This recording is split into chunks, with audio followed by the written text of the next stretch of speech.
Hola, ¿qué tal? Buenos días, buenas tardes, buenas noches a todas, a todos los que nos están escuchando en el canal de YouTube. Estamos empezando un podcast.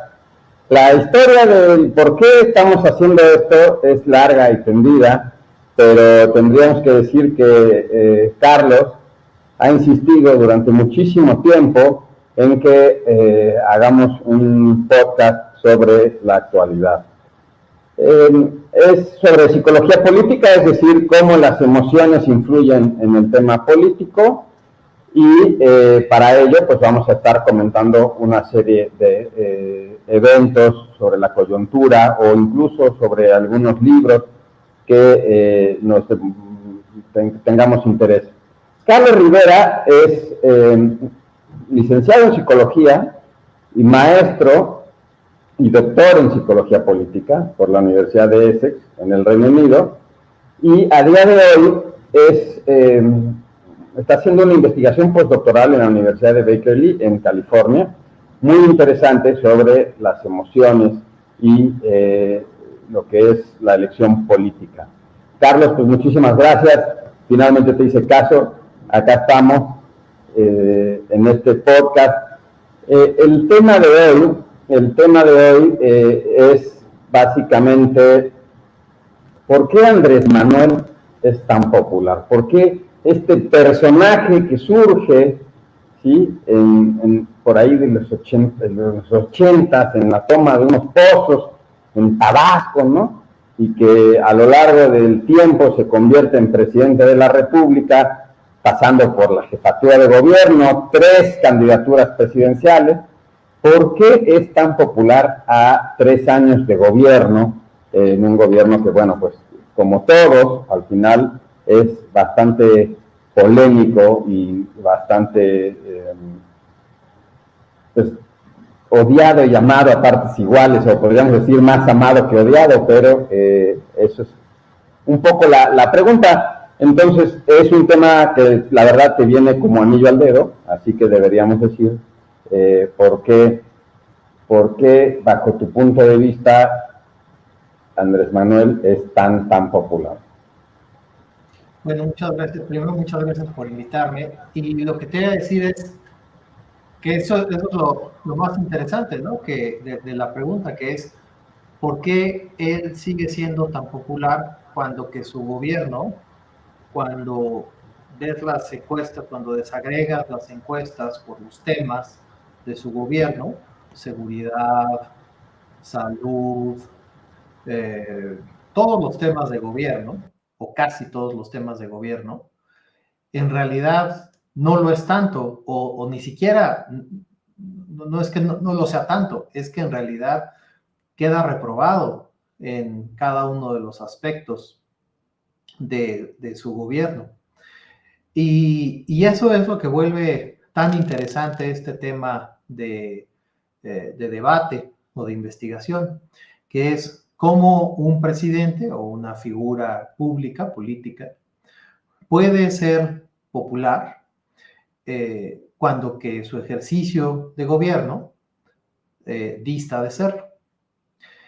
Y quizá deberíamos decir entonces que su popularidad, la popularidad del presidente López, no es tan exagerada o tan elevada como a veces sus simpatizantes o sus promotores parecen decirlo, cuando se compara con otros presidentes en el mismo punto de su gobierno. Tiene, ¿qué será? Unos 5, 6 puntos más que otros presidentes en el mismo momento de sus gobiernos. Pero lo que sí es cierto es que cuando se compara con el presidente que lo precedió, con el presidente Enrique Peña Nieto, sí deja un enorme, sí tiene una enorme distancia. Y entonces es ahí en donde uno no puede evitar pensar que la brecha que separa a uno del otro no es una brecha o no es una respuesta racional, es decir, la razón por la cual uno es más popular que el otro no tiene que ver o no responde a cuán bien o mal gobierna sobre el país, no tiene que ver con el Producto Interno Bruto o con el resultado de la pandemia o con la educación o con la guerra en contra del narcotráfico, la cantidad de muertos por cada 100,000 habitantes. Y entonces es ahí en donde esto que a mí me interesa estudiar, que es la psicología política, que ahora voy a explicar un poco, o tratar de explicar un poco de qué se trata, entra en acción, entra en juego, que es la emoción de la política, la emoción que provoca un gobernante, que se separa entonces, crea una brecha entre la razón y, y la emoción. Entonces, si tienes alguna pregunta o interjección en este punto. Mira, yo lo que diría, así a grandes rasgos, de manera muy introductoria, es que el tema de la popularidad de Andrés Manuel sí es un acertijo. Y sobre todo es un acertijo para aquellas personas que no están de acuerdo con Andrés Manuel. Que diría, incluso un poquito más adelantándome, que esa popularidad es una afrenta a la forma en que esas personas ven el mundo. E incluso es una afrenta a su forma de entender al país, o sea, cómo debe ser este país. No aprueban, está claro, no comprenden o no aceptan, ¿sí?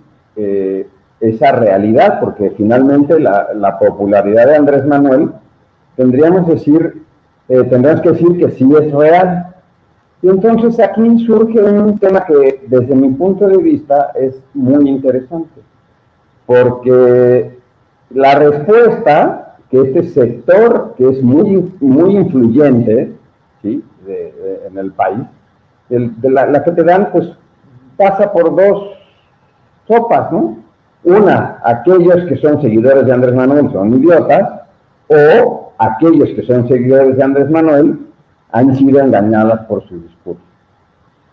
Voy a dejarlo aquí, desde mi punto de vista, esas dos respuestas que dan son falsas, pero creo que da motivo para la discusión, ¿no? O sea, creo que por ahí podemos empezar a analizar el tema. Es bien interesante porque ambas opciones reducen la capacidad de los simpatizantes a meros autómatas manipulables y sin capacidad de decisión, ¿no es cierto? Y no les permiten una autonomía y les quitan pues la posibilidad de decisión y les quitan además responsabilidad a los actores políticos anteriores de sus propios errores. Y también, que es mi tema, que es el tema además que estamos tratando hoy, el valor a las emociones. Déjame entrar o acercarme un poco a mi tema de la psicología política, tratando de definir o de hablar un poco acerca de qué es la psicología política. Y para hacer esto, déjame hablar de qué no es la psicología política. ¿Qué no es la psicología política? Bueno, la psicología política no es el que yo o cualquier psicólogo político tengamos un diván en Los Pinos, bueno, ahora en Palacio Nacional, a donde va el presidente y los secretarios de Estado a hablarnos de sus sueños y sus problemas maritales, y sus problemas de erección. Aunque yo soy un proponente de la psicoterapia y me parece que todas las personas deberíamos de atender un proceso psicoterapéutico, desde los choferes de autobús, las personas que nos están haciendo el favor de mirarnos y escucharnos, hasta el presidente de la República. Pero eso no es la psicología política. Si eso no es la psicología política, entonces, ¿qué diablos es la psicología política? Bueno, pues la psicología política trata de utilizar todo lo que se sabe, todo lo que se conoce acerca de la psicología humana, cognición, percepción, procesos emocionales, mentales, para estudiar los procesos políticos, adhesión, identificación partidaria, voto, etc. ¿Cómo ocurre esto? Bueno, pues trata exactamente el punto que tú acabas de decir. ¿Por qué alguien, imaginemos un simpatizante del PAN, que piensa, considera que los simpatizantes del presidente López son idiotas y tienen aire en el cráneo? ¿Por qué alguien votaría por el presidente López Obrador? ¿Por qué alguien haría algo tan estúpido como eso? Bueno, pues la psicología política analiza precisamente eso a través de los procesos que ya se conocen, que ya han sido estudiados dentro de la psicología. Y entonces, lo que hacemos es que vemos, bueno, pues cuáles son los rasgos de personalidad del votante, del simpatizante, del adherente, del presidente López Obrador. Y que aquí tal vez valdría la pena un poco más adelante, David, hablar de cómo se dividen el votante, el simpatizante del presidente López Obrador, del simpatizante y del votante de Morena, que yo considero que son distintos, que yo considero que son diferentes. El simpatizante de López Obrador, del presidente de la República, el presidente López, del votante de Morena, lo que yo alcanzo a ver hasta ahora de mis investigaciones, de las charlas, de los estudios que he hecho con los simpatizantes de Morena y los simpatizantes del presidente López, son distintos. Es decir, ellos dicen, lo que me han dicho a mí es, nosotros votamos por Morena porque ahí está el presidente López Obrador, pero en realidad nosotros somos López Obradoristas. Y en cuanto el presidente se vaya, nosotros nos vamos con él. Pero bueno, ese es otro tema. Entonces, eso es la psicología política, a grandísimos rasgos. Ahora, tratando de volver al tema de la popularidad del presidente. A mí me parece que la popularidad del presidente López Obrador está explicada por, como tantas cosas en esta vida, la respuesta es sí, pero. La respuesta es sí, pero, porque está explicada sí por las transferencias monetarias de los programas sociales, pero no solo por las transferencias monetarias de los programas sociales, porque hay un reconocimiento a sus personas. Está explicada por el discurso del presidente López Obrador, del reconocimiento y del discurso político de los pobres y de la pobreza y del discurso que tiene populista, que le llaman, del presidente. Sí, pero no es solamente eso. Está basado, está explicado por el discurso emocional, y este sí ya es más mi tema, por el discurso emocional del presidente López Obrador. A mí me parece que ahí sí está la respuesta. Porque él ha logrado a lo largo de los años tener un discurso que apela directamente a una emoción básica del votante que es muy difícil de lograr, que ha sido muy difícil de lograr y que sin embargo es muy efectiva, que es una emoción básica. Las emociones son básicamente dos, negativas y positivas, y que ha capitalizado una emoción básica, negativa, en contra de los otros gobiernos. Esta dicotomía, esta dualidad, esta división de los otros. Es decir, cuando sus críticos le dicen, es que divide al país en dos, sí, sí es cierto, sí, absolutamente. Y es que eso es negativo, etcétera.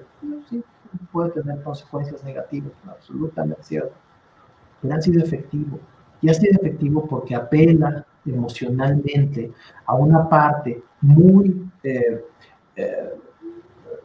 básica que todos tenemos en nosotros, que es una emoción primaria. Y si quieres, ahorita te cuento del estudio que estoy realizando actualmente. Mira, yo estoy de acuerdo. O sea, yo en realidad te diría que para mí hay 4 razones que vamos a ir diseccionando a lo largo de este podcast. Estoy de acuerdo y pondría esa como la que acabas de decir, los programas sociales, digamos, como la segunda. Yo pondría, sí, no tanto el discurso sobre los pobres, o sea, creo que el discurso político, o lo que ahora estos gurús de la comunicación política le llaman la narrativa, ¿sí? En realidad tiene que ver, o yo lo englobaría más, en esta gran pregunta sobre la percepción de quién es clase media. Esta distinción que él hace, ¿sí? No tanto el discurso sobre los pobres. Y entonces, hay un fenómeno muy interesante que ha salido en las encuestas y en varios estudios del INEGI sobre cómo se ve el mexicano a sí mismo a partir de este discurso del presidente, o sea, del gran discurso sobre los pobres. Y para que te des una idea, el 68% en 2018 se consideraba a sí mismo, o sea, evidentemente de la población adulta mexicana, se consideraba a sí mismo clase media. La última percepción, la última medición de la percepción sobre cómo se ve el mexicano a sí mismo es de junio de 2021. Bueno, ha subido a 79%. Eso es algo muy interesante, porque no implica una emoción per se, pero sí implica algo que es el cómo tú te ves a ti mismo. Muy importante e interesante, si tú quieres, desde el ámbito del autorreconocimiento. Entonces, el segundo, sí, yo pondría la política social. La política social tiene una particularidad también que se puede medir también en datos, porque lo interesante de tu punto de vista es que la emoción, muchas veces todos te dicen, es que la emoción no se puede medir, la emoción no se puede expresar con datos. Pues yo creo que están equivocados, que sí se puede expresar con datos, ¿no? Entonces, uno de estos factores, por ejemplo, de la política social es el nivel de satisfacción que hay de la política social. Tú decías sobre Peña Nieto, lo puedes llamar por su nombre, nadie se va a enojar. Peña Nieto, la percepción de qué tan buena era la política social de Peña Nieto con el famoso Progresa o Prospera, rondaba el 24%, o sea, era una parte mínima de la población que pensaba que la política social de Peña Nieto funcionaba, ¿sí? Bueno, a día de hoy, la percepción sobre la política social del gobierno de la República ronda casi el 70%, es 69.7% de aceptación de la política social. Entonces, aquí hay dos datos para, digamos, hablar un poco de lo que sería empezar a observar el por qué es tan popular Andrés Manuel. Y otro dato que sería, digamos, interesante desde mi punto de vista es que cómo es la percepción de la gente con relación a su salario. Con Peña Nieto también y con las anteriores administraciones del PRI, todos estos son datos del MIDE, del Museo Interactivo de Economía que está ahí en el Zócalo de la ciudad. Y entonces tiene una cuestión interesante, deriva de lo que es ahora la llamada teoría del empujón en economía, estos premios Nobel que un poco van sobre la teoría del comportamiento, ¿no? Pero el 75% de la población, según el MIDE, dice que su salario se ha incrementado en términos reales. Claro, ¿qué ha sucedido en esta última medición? Porque esta última medición es del 2021, de principios de 2021, que ha sucedido que ahora muy probablemente si hiciéramos otra medición, ¿no? por la inflación, veríamos que eso se fue hacia abajo. Entonces, ahí hay creo que unos factores en relación a la política social, a la popularidad del presidente que valdría la pena poner sobre el tapete, ¿no? O sea, uno, este gran reconocimiento del mexicano hacia sí mismo, cómo se ve el mexicano. No soy pobre, soy clase media, que se ha incrementado desde el sexenio de Peña Nieto al de ahora. Y dos, estas disyuntivas de política económica, por un lado es el salario y por otra, ¿no? Lo que tiene que ver con la política social. Desde mi punto de vista hay otros dos interesantes, pero bueno, vamos a abundar en tu perspectiva. Decías ahí de tu investigación, que me parece también que es interesante compartir, ¿no?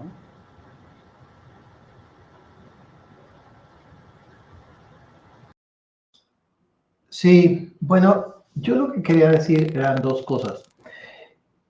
Cuando yo menciono esta cosa de, de, de, de del discurso, fíjate que yo dije sí, pero, o sea, el ciperesqueísmo que le llamo yo, que digo sí, pero no lo explica todo. Sí, pero es solamente una parte. Es decir, en términos estadísticos sería la R cuadrada, ¿no? ¿Cuánto de tu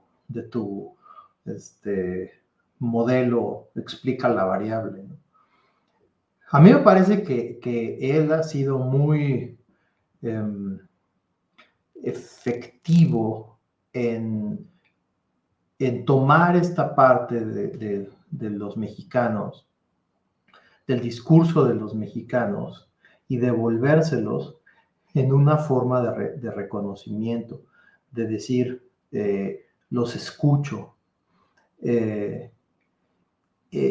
A pesar de que eso pueda no gustar a sus opositores, esto que tú decías al principio, de por qué demonios alguien votaría por el presidente. Yo no estoy diciendo que eso esté bien o mal, yo no estoy diciendo que ideológicamente que sea correcto o incorrecto, yo no estoy diciendo que eso sea benéfico o no. Yo lo que estoy diciendo es que eso ha sido efectivo electoralmente y que eso sigue vendiendo, como lo vemos en las mediciones de las encuestas. Y que eso tiene una explicación más emocional que racional. Eso es lo que yo estoy diciendo. Ahora, ¿por qué ocurre eso? Es lo que yo estoy tratando de investigar con eso, con investigación psicológica. Te cuento rápidamente, estoy haciendo eso, una investigación en donde Estoy haciendo entrevistas y encuestas, cuestionarios, y una de las preguntas que tengo, les pregunto a las personas, uno de los cuestionarios que tengo, es acerca de la justificación. Tengo unas medidas psicológicas en donde examino los rasgos de personalidad de las personas. Los psicólogos tenemos o hemos más o menos acordado que hay 5 grandes rasgos de personalidad. Y que de esos 5 grandes rasgos de personalidad se explica o se correlacionan con la participación política. Doy un ejemplo rapidísimo. Las personas que tienen todos tenemos estos 5 rasgos de personalidad. Unos tenemos un poquito más y otros tenemos un poquito menos. Pero todos tenemos, todo el mundo los tenemos. Por ejemplo, las personas pueden tener mayor apertura a la experiencia. ¿Qué significa esto? Que tú puedes querer, por ejemplo, estar abierto a aventarte un paracaídas, ¿no? O experimentar nuevos alimentos, o tener mayor apertura, pues eso, a tener nuevas experiencias en tu vida. Y eso se ha correlacionado con unos rasgos de política más liberales en todo el mundo. Bueno, los que tienen menos apertura a la experiencia suelen votar o estar identificados con políticas más conservadoras. Tengo esas cuestiones en mi investigación, y después tengo otros rasgos de otros cuestionarios. Uno de los que tengo es la justificación del sistema. ¿Qué es la justificación del sistema? Es el justificar que el sistema en el que vives, opresor como puede ser, está bien, funciona. Así está bien que funcione el sistema. Bueno, pues las personas en México suelen puntuar muy alto en esa justificación del sistema. Suelen decir que está bien que el sistema funcione como funciona. Suelen ser, para decirlo en buen mexicano, agachones. Y eso no importa por quién voten, con quién se identifiquen. Pero otra de las preguntas que tengo, por ejemplo, es la identificación que tienen con el presidente. Entonces les pregunto, ¿qué rasgos o qué emociones les genera el presidente? Y una de las preguntas que tengo, por ejemplo, es el asco, por ejemplo. Y bueno, no es de sorprender que los opositores al presidente tienen emociones o se identifican más con la negatividad. Esto es muy peligroso, porque aquellas personas que se identifican con el asco suelen rechazar el aceptar a personas de otros estamentos, de otras ideologías políticas. Y curiosamente, aquellos quienes se identifican con el presidente suelen rechazar a los opositores más que los opositores al presidente. No sé si me explico.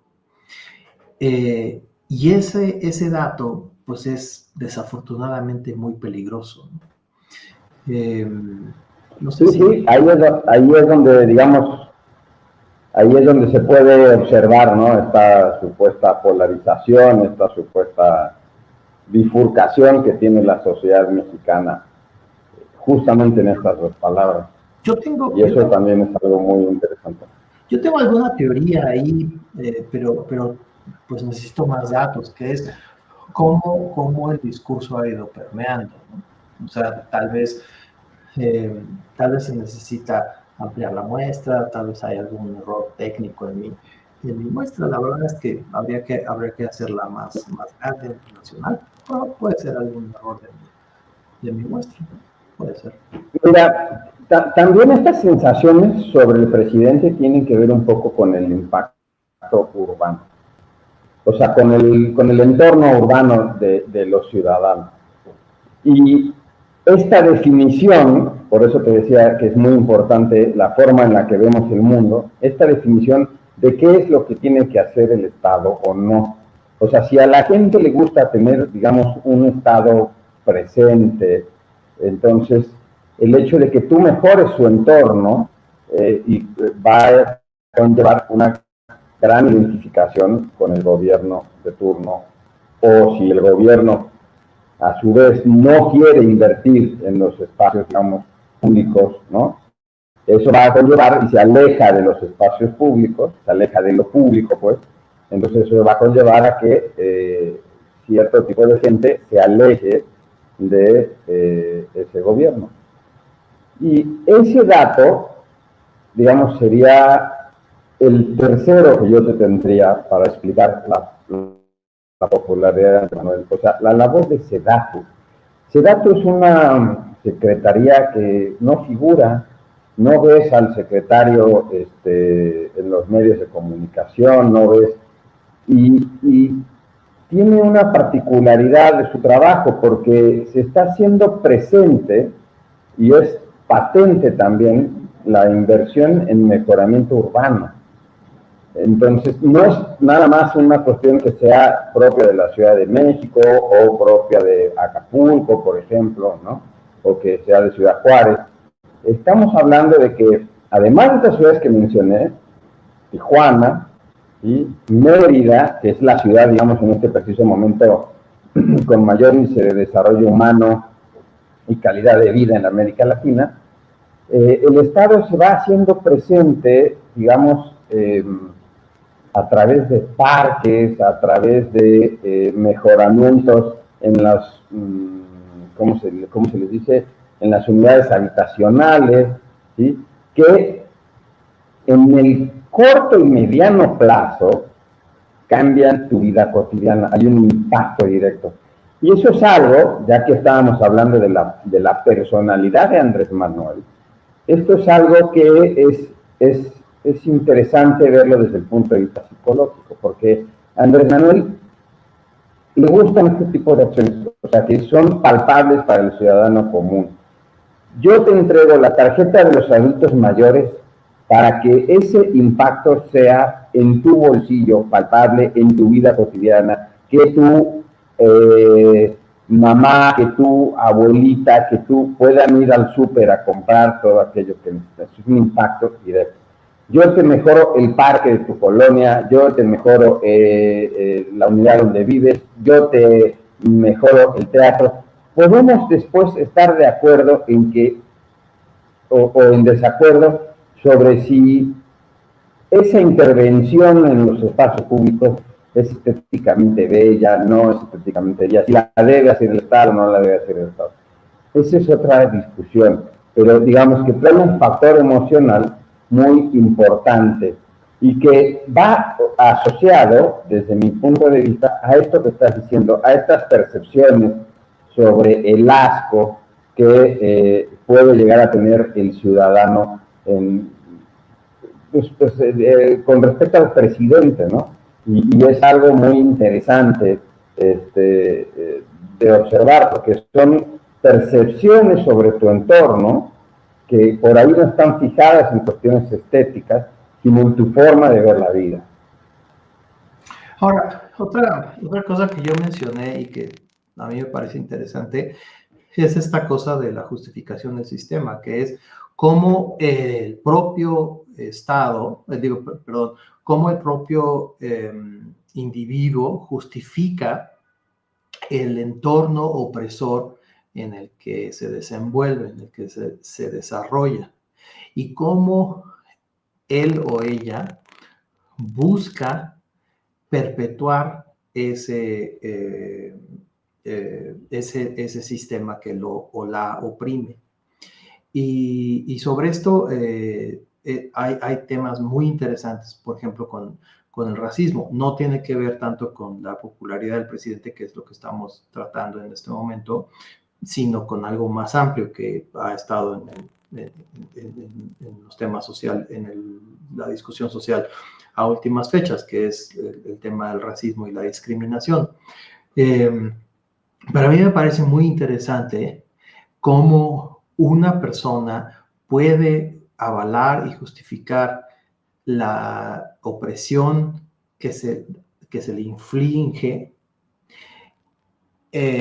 a través de su voto y a través de la práctica cotidiana, seguir perpetuando ese sistema y seguirlo justificando. Y bueno, tú sabes que yo tengo un pleito permanente con las cosas viales y de opresión al peatón.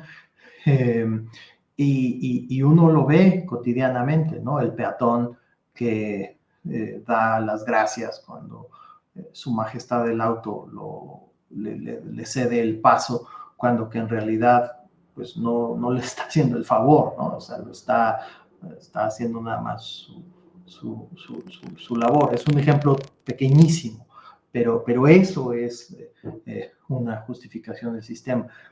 Políticamente se va desarrollando. Bueno, eso es un ejemplo. Ahora, para volver a la popularidad del presidente.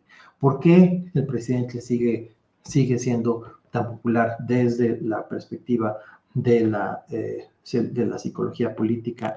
Pues a mí me parece que la explicación tiene que ver, como ya lo dije, con una cuestión de un discurso que le da a la persona aquello que no había encontrado en muchos sexenios, en el sexenio anterior con el presidente Peña Nieto, en el sexenio del presidente Calderón, con el presidente Fox, que es un reconocimiento a su persona, a su individualidad, y que eso es muy importante. A mí me parece que eso es algo muy relevante que no se ha apreciado del todo. Yo no sé tú cómo lo veas, pero a mí eso me parece interesante, porque se maneja un discurso que puede o no ser cierto. Yo no estoy diciendo que lo sea, pero que ha sido muy efectivo en decir que él, en tanto individuo, se encarga de esto que tú dices, de entregar la tarjeta, de arreglar el parque, de entregar el apoyo, de ser distinto, de acercarse a la comunidad, de ser de ser pues esto que se llama populismo, ¿no? Individual, de ser el líder carismático. Y eso es muy atractivo y muy efectivo. A mí eso me parece pues muy efectivo. O sea, ¿por qué no habría de funcionar? ¿Me explico? Claro, pero a ver, eso es parte de la personalidad de Andrés Manuel. O sea, ahí tienes un ejemplo de cómo la personalidad va a influir en la construcción después, o sea, es decir, la racionalización de políticas públicas. Eso forma parte de cómo él ve el mundo, es algo que él es intrínseco, su visión, su emoción, y después lo traslada, ¿sí?, al ámbito racional, ¿no? Y esto es algo muy interesante porque ahí se puede ver el impacto de todas estas cuestiones psicológicas, incluso de la construcción de su personalidad en relación con el manejo del país día con día. Otro factor interesante es, si tú quieres, pero esto es de forma, porque no significa que de fondo pueda dar resultado, es el hecho de la famosísima mañanera, ¿no? Pero la mañanera es el evento público, lo que todo el mundo ve, y hasta se puede conceder los disparates que de vez en cuando da, pero lo que no se ve es esta reunión, ¿no? Con el gabinete de seguridad, que es a las 6 de la mañana. Quiere decir, y esto es algo que él constantemente repite en su discurso, no solamente como para justificar su trabajo, es decir, el justificar el por qué él es presidente, sino también como una línea de diferencia con los otros proyectos políticos. Es decir, que él se levanta temprano y que todos los días él personalmente revisa, y un poco aquí a esto que estás diciendo, de liderazgo que él ejerce, como dijiste, carismático, ¿no? Entonces viene el factor diferenciador, el factor de que él se levanta todos los días a las 5 de la mañana para atender a la junta a las 6 y después le dedica a los medios de comunicación cerca de 2 horas para revisar diversos temas, salud, seguridad, educación, ¿no? Y no solo eso, o sea, la mañanera, lo interesante de la mañanera desde mi punto de vista no es que es en Palacio Nacional, es el lugar simbólico, es el centro, pero también a veces, sobre todo los viernes, sale y la da en otros lugares. Y entonces aquí viene una cuestión también de carácter psicológico.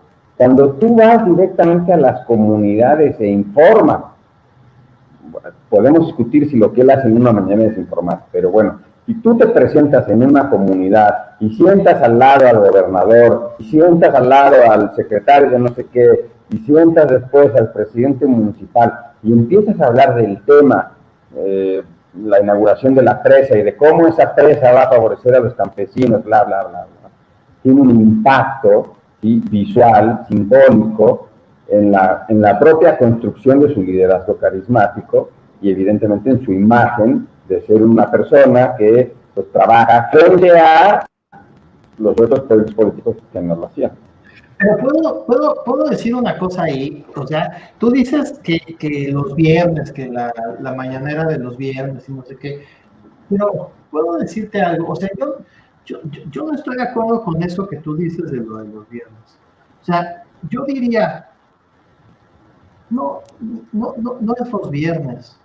O sea, es que durante 18 años visitó 2 y 3 veces cada uno de los, ¿cuántos tenemos? 2.300, no sé cuántos municipios. 2.432 son. O sea, y que olvídate de cómo obtuvo los fondos para visitar 2.432 municipios, eso no importa. Es que los fondos que utilizó y es que, no importa, o sea, iba a municipios en donde estaba él solito en la plaza ahí del pueblo, y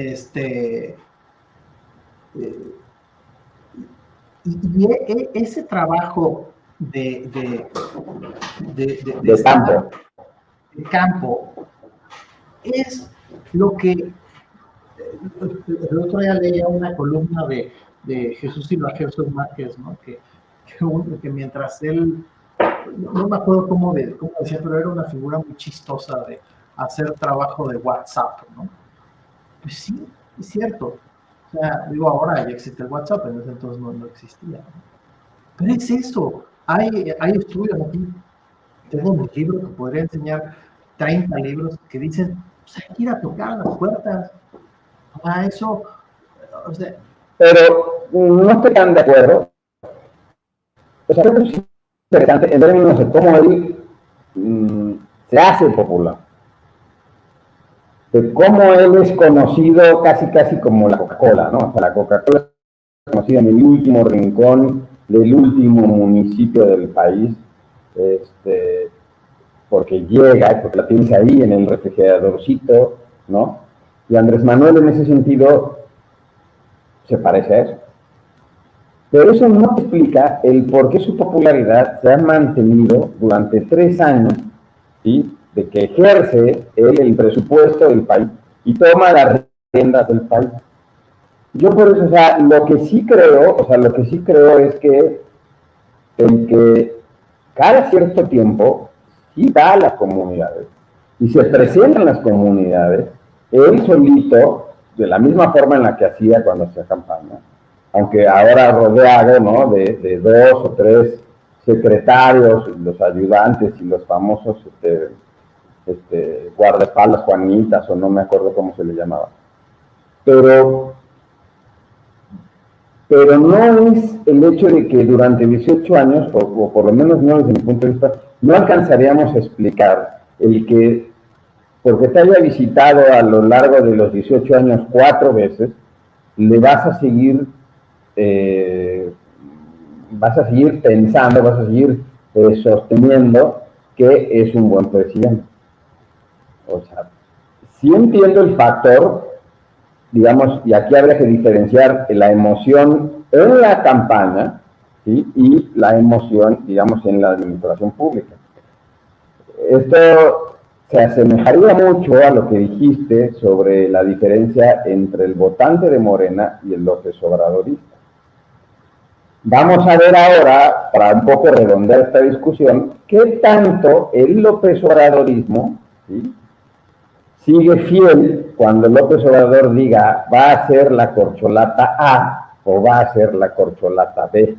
Y qué tanto ese factor va a seguir esa indicación. Y por supuesto después, qué tanto los liderazgos van a poder sostener la identificación del López Obradorismo con Moreno.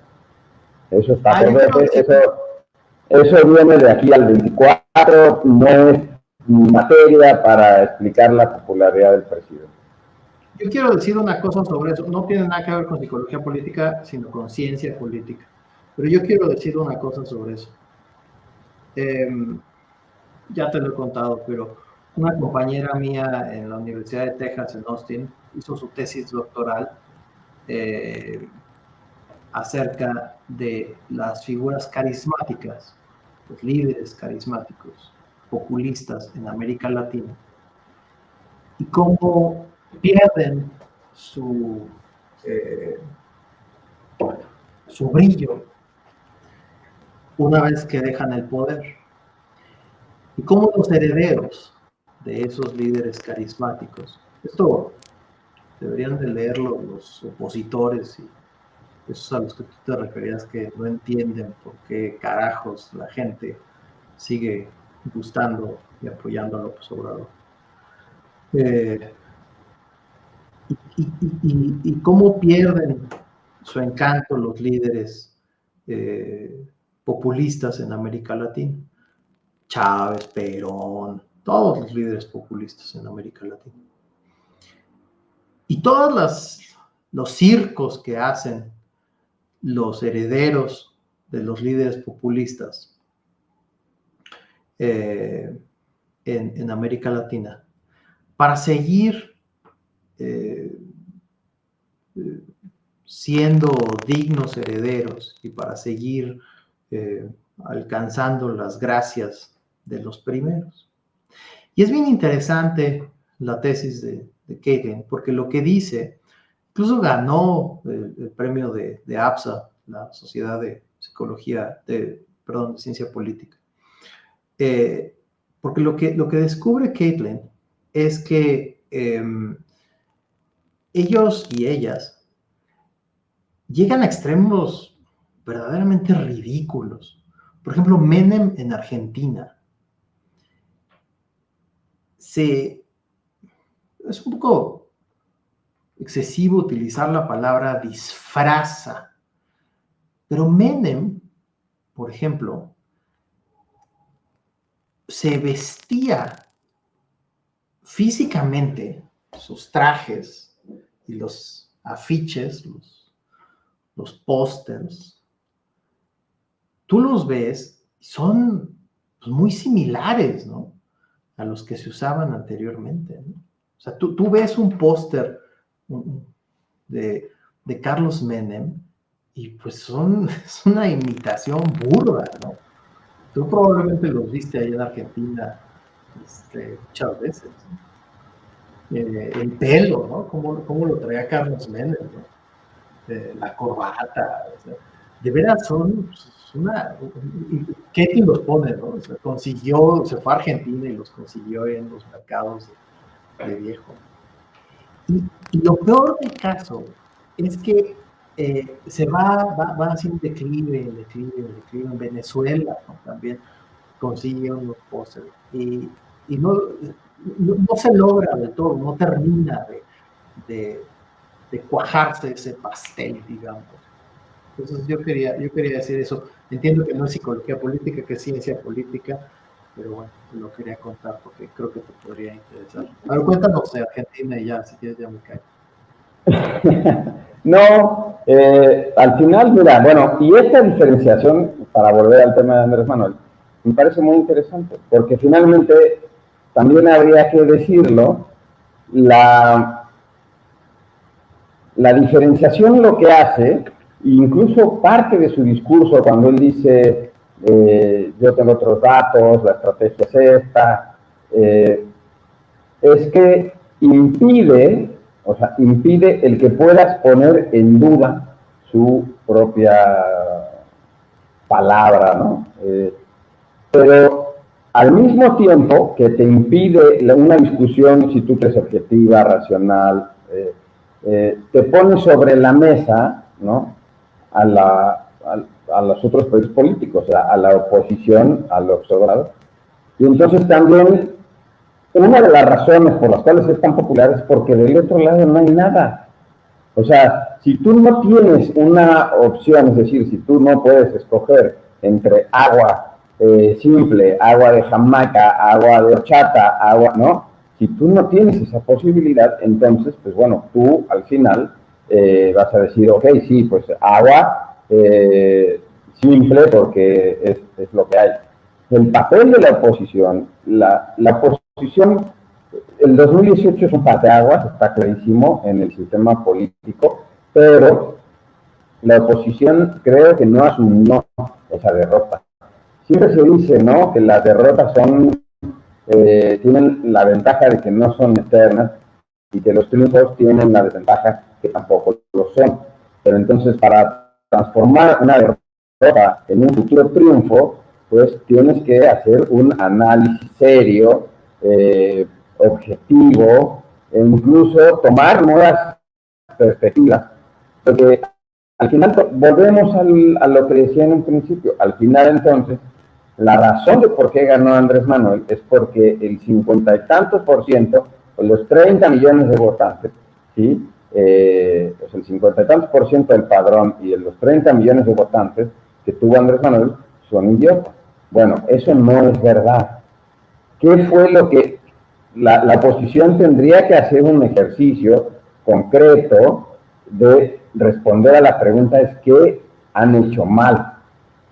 Y por eso esta parte yo lo ligaría a lo que te comentaba de este crecimiento en la autopercepción del mexicano como clase media. Creo que lo que hicieron mal fue alejarse de de este sector, ¿sí? Es el gran olvidado de la política mexicana durante los últimos 40 años. Pues está claro que los pobres han sido y son también utilizados como estructura clientelar y que la parte, digamos, del 1%, ¿no?, de esto que dice Piketty, los que el 1% tienen el 95% de todo, pues ellos ya no te necesitan a ti. O sea, entonces el gran olvidado, creo, que ha sido este sector, y en eso Andrés Manuel creo que ha sido muy, muy vivo. Entonces, por otro lado, este propio ejercicio de la oposición sucedía algo curioso, yo no sé si tú te acuerdas, capaz que sí. Cuando él era jefe de gobierno también hacía la mañanera. ¿Y qué sucedía con la mañanera? Automáticamente que terminaba, el PAN le ponía a una persona a contrarreplicar todo lo que había dicho. Había una contramañanera, ¿no? En este preciso momento, ni siquiera hay un ejercicio parecido a eso. Entonces, No, sí hay, sí hay, sí hay. Sí hay, y déjame decirte dos cosas. Caramba, qué triste papel me va a tocar jugar ahorita, pero... no, sí, ya tenemos que ir terminando porque ya tenemos casi una hora discutiendo. Podemos estar aquí 4 horas, pero ya tenemos casi una hora discutiendo de esto.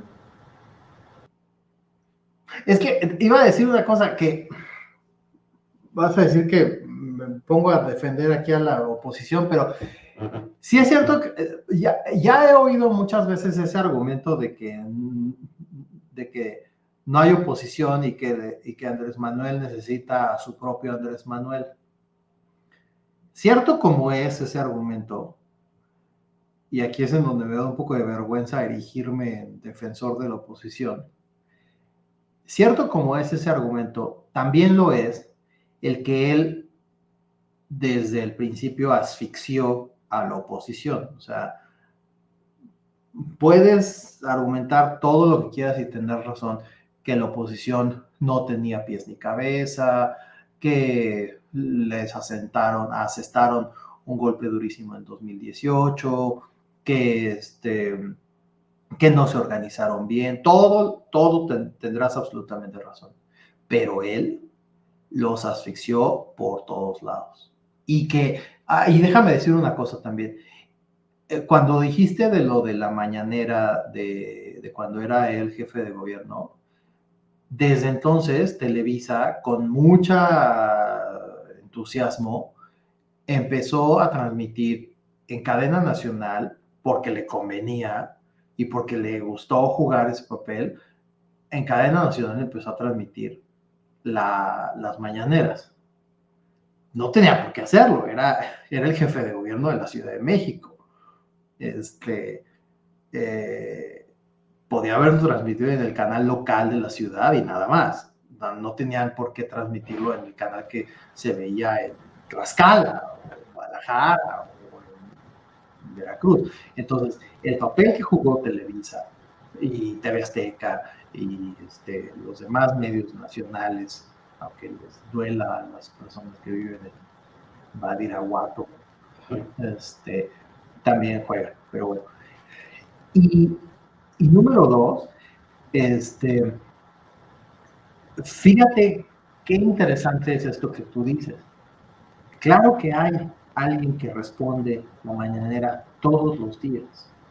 Kenia López Rabadán lleva un año respondiéndole todas las mañanas en la contramañanera.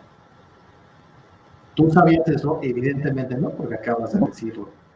¿No? Todas las mañanas, desde hace un año, todas las mañanas Kenia López, y es senadora de la República, con todos los medios que tiene un senador de la República a su disposición para hacerlo. Entonces, sí es cierto, la oposición, todo lo que quieras, y ya dije 3 veces, valiente papel que me toca aquí de venir a defender a la oposición, pero él ha jugado un papel bastante sucio al destruir a la oposición. No, a ver, o sea, eso está claro, incluso hasta el debate, ¿no? Digamos, en teoría, visto desde la teoría política, pues es que no es bueno no tener oposición, o sea, tú necesitas un interlocutor, ¿no? Casos ha habido, yo recuerdo, por ejemplo, cuando, te vas a reír, o sea, cuando Felipe González ganó, cuando Tony Blair ganó, una de sus primeras preocupaciones era quién es mi interlocutor, o sea, quién es con quién discuto, ¿no? Y durante muchísimo tiempo, por ejemplo, en el caso particular de Blair, ¿no? Su gobierno estuvo también manco de líderes opositores hasta la aparición muy al final de David Cameron como líder del Partido Conservador. Y en el caso de Felipe González, pues muchísimo tiempo, por lo menos sus 8 primeros años, hasta la aparición ahí minoritaria, ¿no? de Aznar. Y eso al final, en el caso mexicano, por eso te digo, o sea, en el caso mexicano se nos ha sucedido, pero es importante tenerlo, sí, claro que es importante saber a quién te tienes que dirigir, porque al final, si bien es cierto que hay una mayoría o una simpatía, ¿no? También es cierto que parte importante de la sociedad, aunque sea catalogado como una minoría, no se siente parte de este proyecto. Entonces, el tener opciones elevaría pues el debate y al mismo tiempo también considero que bajaría este rencor que se está produciendo en el seno de la sociedad mexicana. Porque muchas veces encuesta me contestan que les da asco la oposición. Claro, o sea, porque fíjate, o sea, es muy interesante, siempre se decía, ¿no? La izquierda se mueve en base a lo que es la envidia como valor político. Hay varios textos ahí en cuestiones de emociones y ciencia política. Cómo la envidia, ¿no? Se transforma políticamente, da pie a cierto rencor, a cierto resentimiento, ¿no?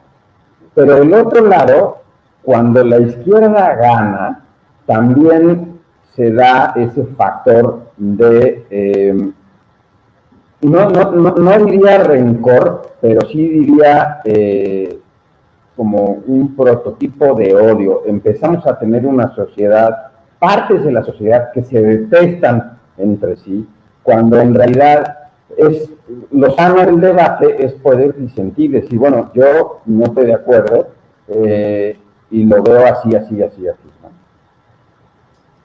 ¿No? Oye, te estoy poniendo aquí en el chat, no sé si se vaya a ver en el chat de YouTube, pero estoy poniendo aquí el de mi compañera del libro, del peronismo argentino y el chavismo venezolano.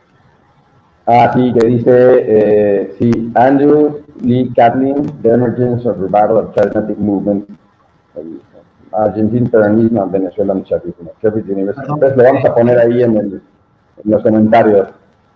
¿Vale? Conclusiones, Carlos, 2 minutos. Pues bueno, conclusión a mí, yo, bueno, pues todo lo veo a través de la lógica y del prisma de la psicología y de las emociones y de todo lo que tiene que ver con la psicología, pues. Entonces, para mí todo se resuelve en el ámbito emocional, en el ámbito psicológico. Entonces, para mí todo va por ahí. Para mí todo tiene que ver con ese ámbito. Y para mí la elección de 2024 se va a resolver en ese entorno. Se está ya resolviendo en ese entorno. Para mí, el presidente Obrador se está resolviendo en ese ámbito. No niego que, como ocurrió con el exgobernador de Hidalgo y según dicen las malas lenguas también con el expresidente Peña Nieto, se resuelve también con acuerdos populares.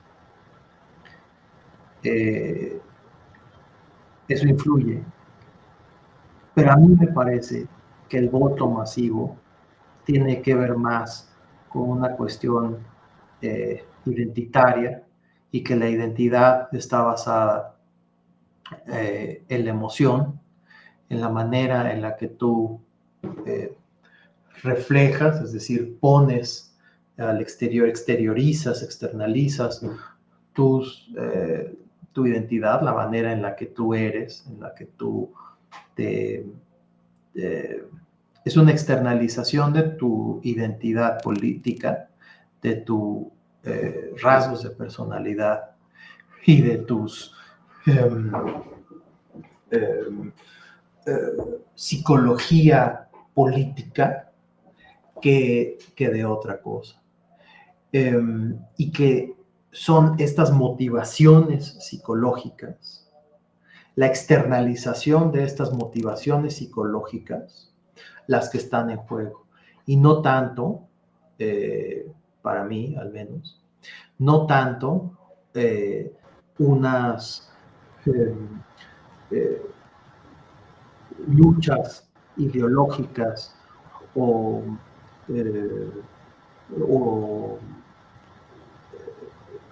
confrontaciones de quién va a elevar el Producto Interno Bruto y a sacarnos de la crisis.